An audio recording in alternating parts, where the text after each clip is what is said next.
This video is a product overview of the new TBC 2024.00. In this video I will highlight all the new updates and enhancements that will be available in this release. Let's have a look at TBC 2024.00 and have a look at the enhancement and updates we've made in this release. First of all, the connected workflow phase 2 has been completed, so you are now able to upload data directly from TBC into Trimble Connect, and your field crew can then download it in the field using Trimble Access and Connect. How that works is if you go into the export option, you will now see we have a remote save option at the bottom. So let's go to survey and let's go select the job XML. We want to export these lines and points. You can give it a name, job 1, and then set it up correctly. Click on remote save and ensure that you are signed into your TID. That will then open up Trimble Connect for you. You can create a folder and let's say job 1, and that's where we will go and stick job 1 data in. Let's just change it there, save it, and now as you can see all your data has now been uploaded into Trimble Connect and you'll be able to view it in there. Let's quickly have a look and see what it looks like in Trimble Connect. Just want to open it up quickly and let's just bring it across. There we go, job 1, up, click on it, and there you can see your job 1 data JXL, so the guys will now be able to download in the field, open it up and utilize it going forward. Once they've added some stuff, you can then upload and use the same functionality as in the previous release to then download it using the connected workspace button into TBC again. We've also added some new enhancements to the point cloud feature. So if we go in there, let's just switch on my point cloud quickly. So when you have a point cloud now, if you click on classify point clouds, you will see we added 2 routines for you to the deep learning algorithm.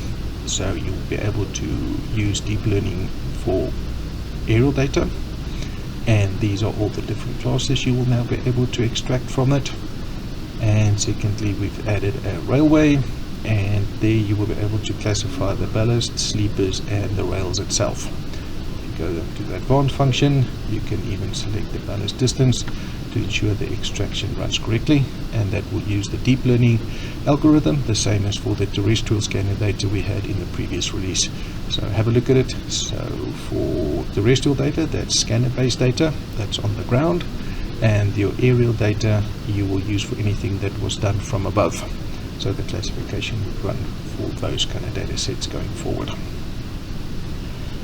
We've also enhanced the advanced filtering option. So if you go into advanced filtering now, you will see we have added a filtering option called dynamic cell size.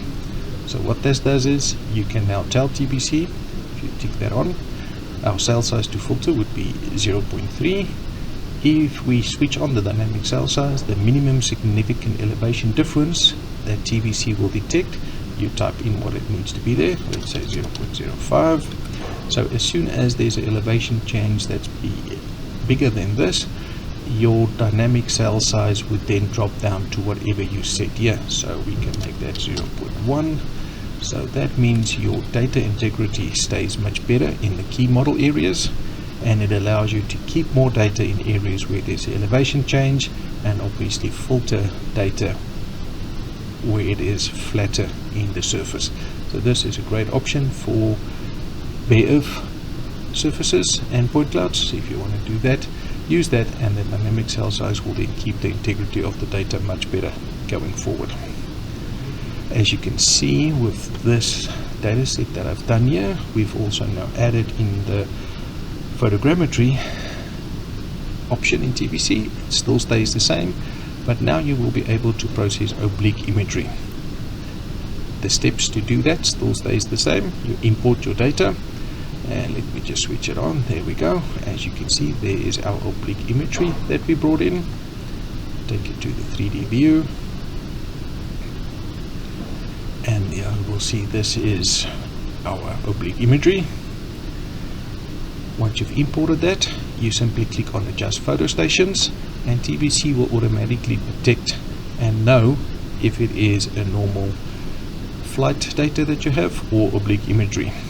Once you've processed that and applied the adjustment, you will now see you have the option in Create Deliverables, when you open that up, to go normal mapping, which is a normal UAV flight that was taken from above. And you now have the 3D modeling option, where if you have oblique imagery, you can now create a 3D point cloud, as you see in this example, and create a 3D mesh.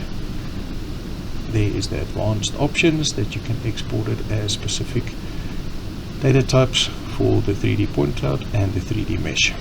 So there you go. We now have the capability of processing oblique imagery in TBC.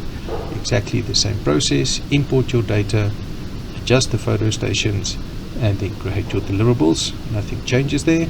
Just in the deliverables, make sure you use the 3D modeling when you have oblique imagery selected and imported.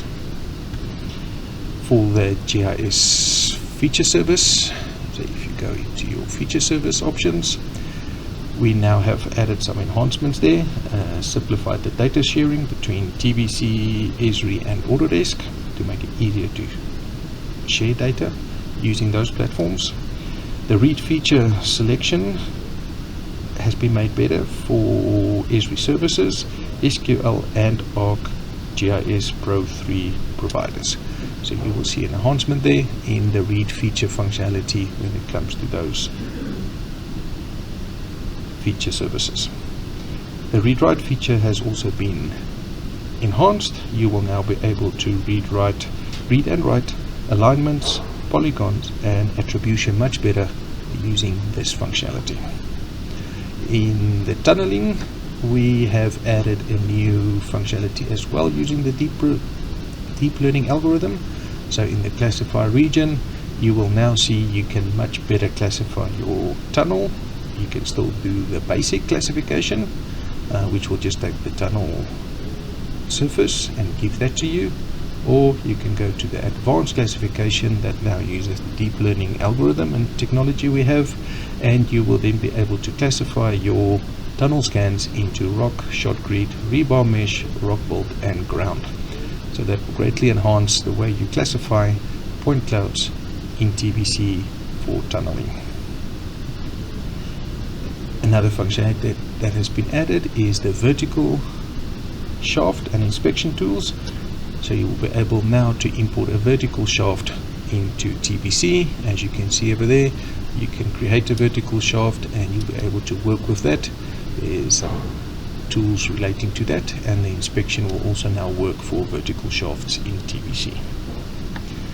Next up is under point clouds again. You will now see we have a new IRI report function. So that is the International Roughness Index that you can now do from TBC. This can be done for mobile mapping and terrestrial data. You simply select the path where you want to do your IRI, customize the range, you select the point cloud and the drape options that you would like to use, the strategy there, do the analysis options, the segment length, the threshold that you want for your IRI, and then you can create CAD deliverables as well. When you run that, you will get an Excel spreadsheet showing you the IRI for the specific section, and it will create CAD points for you at the specific options that you've chosen for this. As you can see, when you create CAD lines, you will now be able to create points on the segment ends, the segment midpoints, and color the IRI values. So have a look at that. This is included with the PCI that's also been done previously, so you will have a functionality to check the IRI on specific paths. Then just a quick note on the core systems. Everybody knows our coordinate system manager and coordinate system database. Some updates have been made there. So keep an eye on the latest download for your coordinate system package, as well as sub-networks for least square adjustments has now been added when you do network adjustments. So have a look out for that. You will now be able to do sub-networks for least square adjustments in the network adjustment option of TBC as well. That concludes a quick rundown of all the enhancements that you will find and updates you will find in TBC 2024.00. Please keep a lookout for more in-depth videos on these new functionalities in the next few weeks, and we'll also do a power hour in the next months highlighting these new functionalities. Thanks for your time.